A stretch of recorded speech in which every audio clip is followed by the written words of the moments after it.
Hi everyone, I'm Joe. Today it's time for me to do my monthly reading wrap up for June 2021. June was a really good reading month. I read 13 books in total by 8 authors in 3 genres.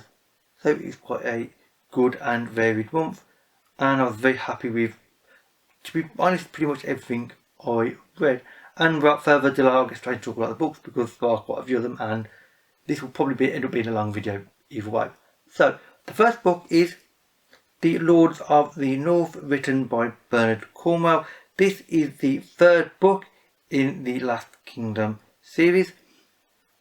This was turned into a Netflix series, as the annoying so-called sticker that isn't actually a sticker tells you on the front of the book. I hate that sticker. That isn't a sticker idea, for the record. This is a historical fantasy series following the adventures, essentially, of a character called Uthred of Brebenberg. He is a Saxon who was brought up as a Viking after he got kidnapped and sold into slavery. He is now free, relatively speaking. He keeps getting betrayed and stabbed in the back by different people throughout the course of the series, from what I can tell.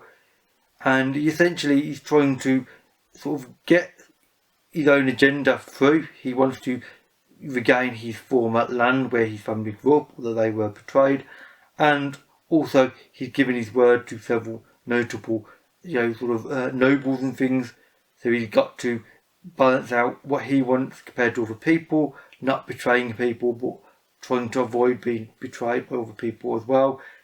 It's a interesting and well written series. I'm not going to talk about the individual plot of this because it's very much a case of it's continuous sort of chapters of this ongoing story, so there's no point. I'll be reading these throughout the next year, pretty much, or slightly less than a year, due to there being 14 parts of this series, and it's a fun, dark historical fantasy series which I'm personally liking. It will be the only historical fantasy I read for the foreseeable future, though, because historical fantasy is on the edge of where I'm comfortable reading, so I will probably have this as my only historical fantasy for at least the next year. The next book that I read was The Doors of Eden, written by Adrian Tchaikovsky. This is a science fiction novel. It is a standalone novel, not part of one of his series. Adrian Tchaikovsky is a prolific author. He writes and releases multiple books a year. I've only really discovered him a few years ago with Children of Time and then Children of Ruin. This is the third of his books that I've read. It won't be the last because I've enjoyed all of his novels. This one deals with essentially multiverse theory, where there are multiple realities on top of one another, just a tiny fraction of the sort of quantum technology and that sort of thing apart.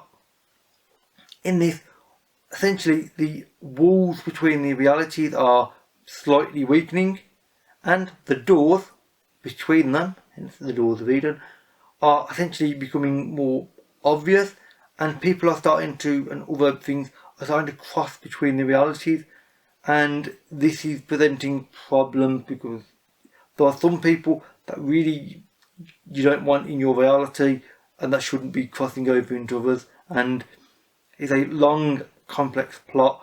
I'm not going to talk about it too much because frankly it's too much to talk about in a single wrap up.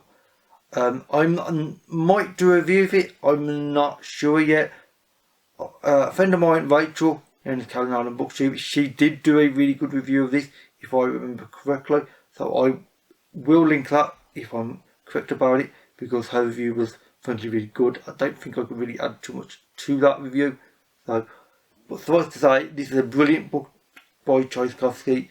It's science fiction. It's amazingly well thought out and planned and executed, and the writing is brilliant, as is always the case with him. The next book that I read was Snail on the Slope, written by Arkady and Boris Strugatsky. The Strugatsky brothers were Russian authors, well known for their rather experimental science fiction novels. This is definitely one of them. it's going to be difficult to talk about, and frankly I'm not going to say too much about it because I like the writing style of these Strugatskys, but I don't like the plot lines, mainly because I don't understand the plot lines. I literally do not know what I read with this book. It was really strange.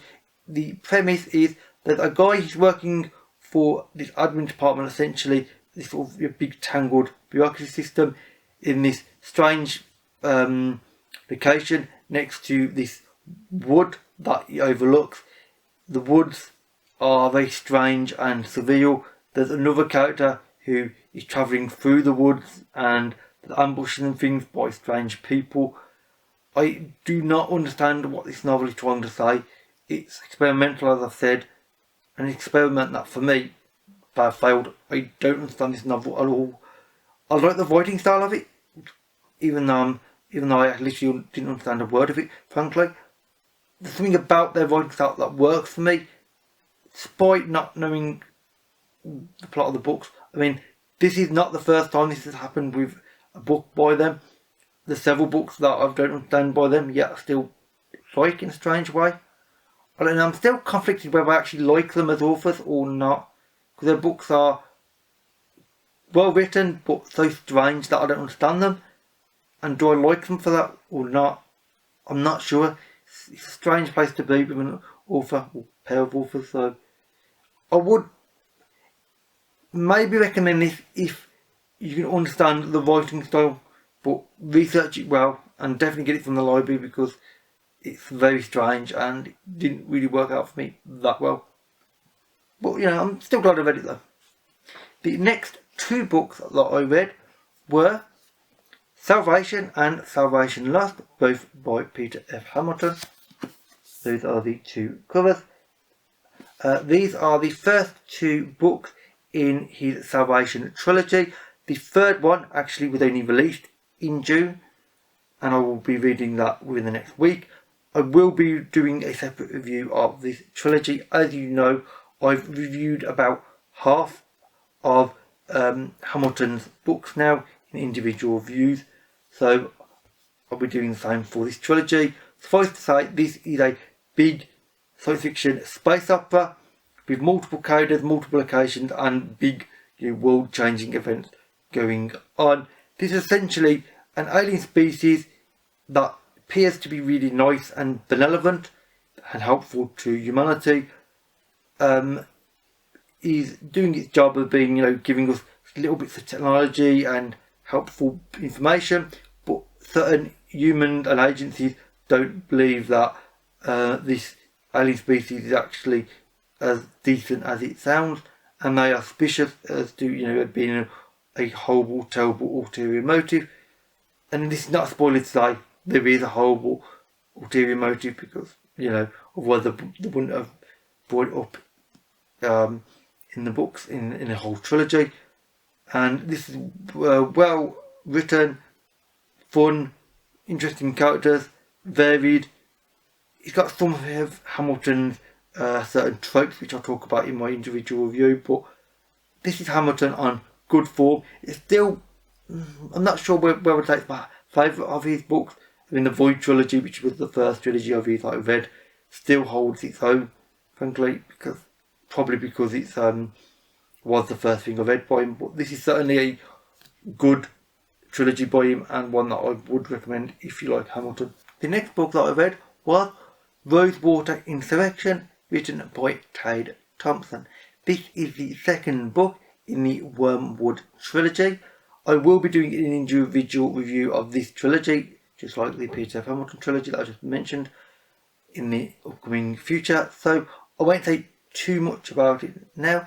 Suffice to say, this is about a alien creature essentially that lands on Earth. It lands specifically in Nigeria. It becomes a focal point for Nigeria and the world, because if you go near this creature, which gets a city built around it, then you somehow seem to get healed, although it doesn't always work in the way that you think. Sometimes it may heal you in a correct way, sometimes it may mutate you and do horrible things to you, and you'll live your life in worse pain and suffering than you thought imaginable. In the second book, this is about the town directly of Rosewater and the mayor and his struggles with getting the town recognised as its own independent entity rather than just this strange, alien town.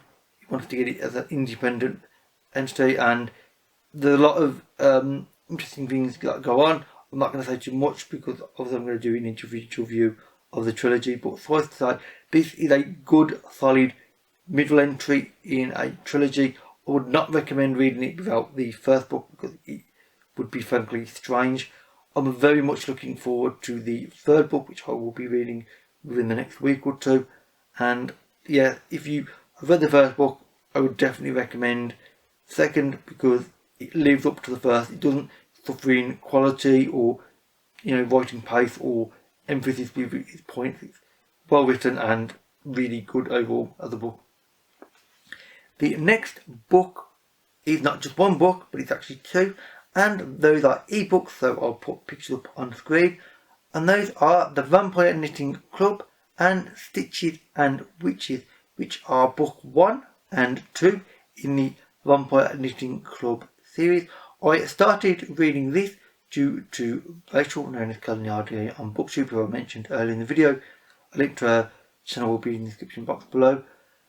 This is a series that Rachel made sound really fun and quite light-hearted and just enjoyable, which was something that I felt that I wanted at the moment.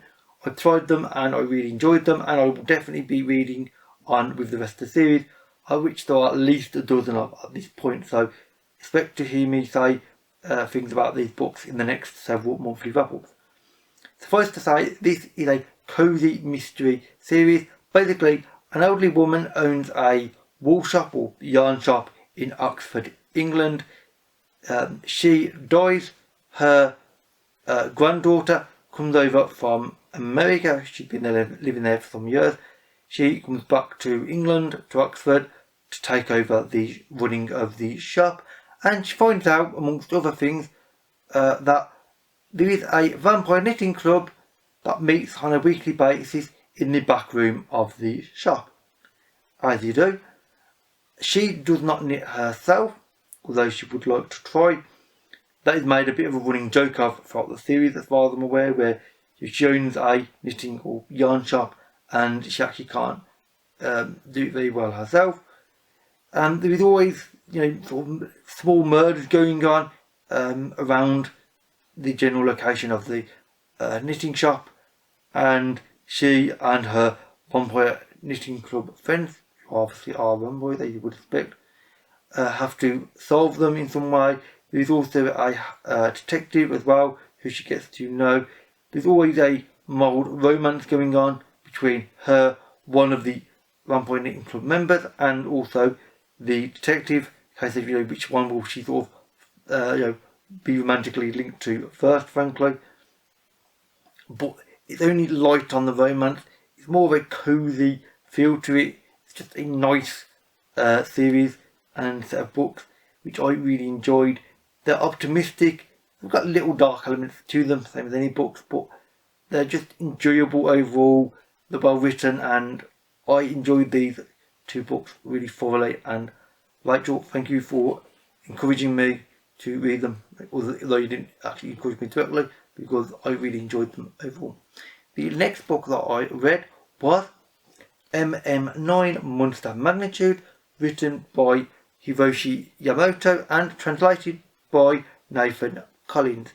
This is actually the first book in a trilogy, although sadly only this first book is actually being translated. The other two are still in their native Japanese, of which I do not speak for now, so I may never end up reading the second and third books, which is a shame because I actually really enjoyed this. This is basically set in Japan.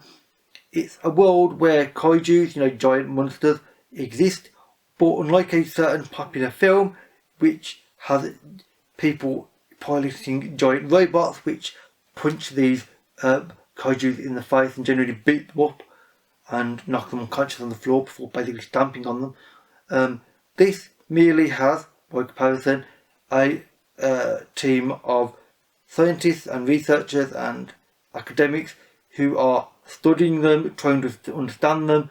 They then alert a combat team who try to then take out any kaiju that threaten mainland Japan, and each country has their own version of this team.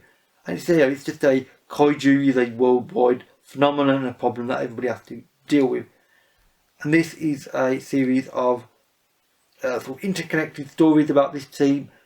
They almost are individual short stories, but they do link together in an interesting way. Yamamoto also wrote a book that I really enjoyed 2 years ago, The Stories of Ibis, which I cast as one of my favourite books of that year. That book was brilliantly well written. This is also well written. It hasn't got quite the same phenomenal aspect to it that The Stories of Ibis had, but I'm very glad that I read this because this was well written, had some interesting moments, and although I've not read too many things, frankly, or watched many programs or films such to do with kaiju and giant monsters attacking Japan, which obviously has a sort of socio-political meaning and such, I feel as though this one was a well written one, though, amongst what I suspect is probably a decent field of books about kaijus and things. So I would recommend this if you're looking for something fun and a little bit different for what you are currently reading.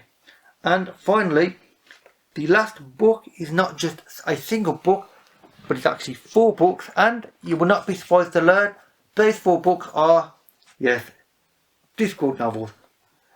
As is always for the case this year, I am reading through all of the Discworld novels in turn and doing individual reviews on every single one of them, so I will not talk about each of these novels in any depth at all. Those 4 novels are Soul Music, Interesting Times,